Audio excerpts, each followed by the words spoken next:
Le Moyen-Âge fascine la professeure de lettres et d'histoire qu'elle est. Céline Guise, enseignante à Berck-sur-Mer, publie son deuxième roman. Un polar historique où l'intrigue se passe entre le Pas-de-Calais et la Normandie. Céline Guise nous présentera le secret de Guy de Ponthieu. Avec notre invité ce midi, nous nous replongeons dans le Moyen-Âge. Guillaume le Conquérant, les Dracards, la tapisserie de Bayeux entre la Normandie et l'Angleterre, la baie de Somme et le Pas-de-Calais. Bonjour et merci d'être avec nous.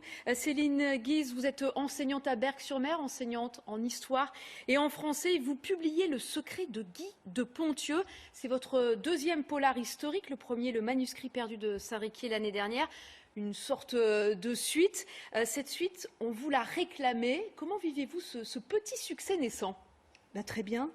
Écoutez, je suis très heureuse. Je trouve que c'est un honneur d'aller à la rencontre des lecteurs. Moi, je suis très heureuse de les rencontrer sur les salons et qu'ils viennent me dire que mes romans les touchent et qu'ils ont envie d'avoir la suite justement des aventures de Max et Alice qui enquêtent dans les Hauts-de-France. 5000 déjà tirages pour ces deux ouvrages. Alors justement, Max et Alice, il y a d'un côté le policier, de l'autre l'historienne qui enquête sur une disparition étrange. Qu'est-ce qu'ils vont aller chercher du côté de Bayeux en Normandie ? Alors ils vont aller chercher en tout cas, ils vont aller chercher en Normandie la tapisserie de Bayeux. Un morceau de la tapisserie de Bayeux a été volé, a été découpé.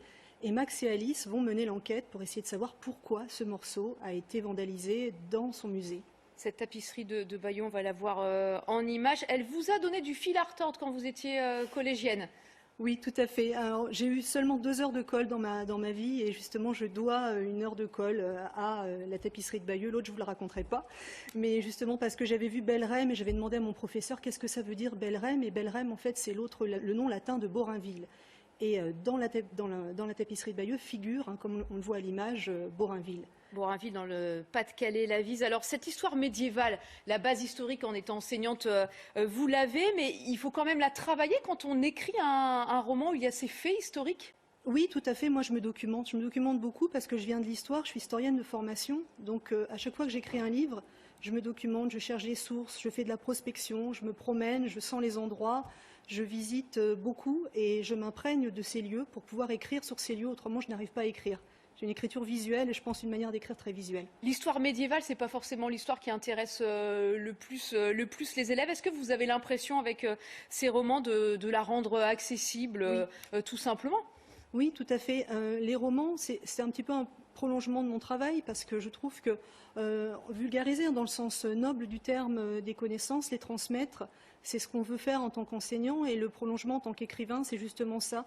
C'est offrir quelque chose, une expérience, une immersion, mais aussi des connaissances à des lecteurs qui sont contents de les trouver parce qu'elles paraissent simples dans le roman. Par le biais du roman, on arrive justement à rendre les choses beaucoup plus simples et plus limpides. Céline Guise, vous pourrez partager en tout cas cet ouvrage avec vos lecteurs. Ça sera ce samedi après-midi au Furet du Nord d'Arras. Le lendemain, vous serez au Salon du Livre de Neux-les-Mines, le Salon des Mines Noires. Et je crois qu'un 3e manuscrit est déjà en route. Vous viendrez nous en parler, j'espère, sur ce plateau avec plaisir, avec dans quelques plaisir. mois.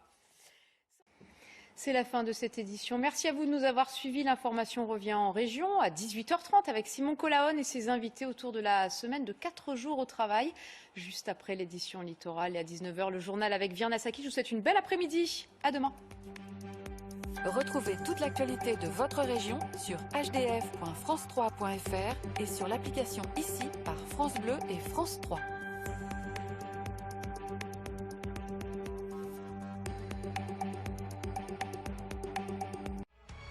France 3 Hauts-de-France, toujours au cœur de vos événements.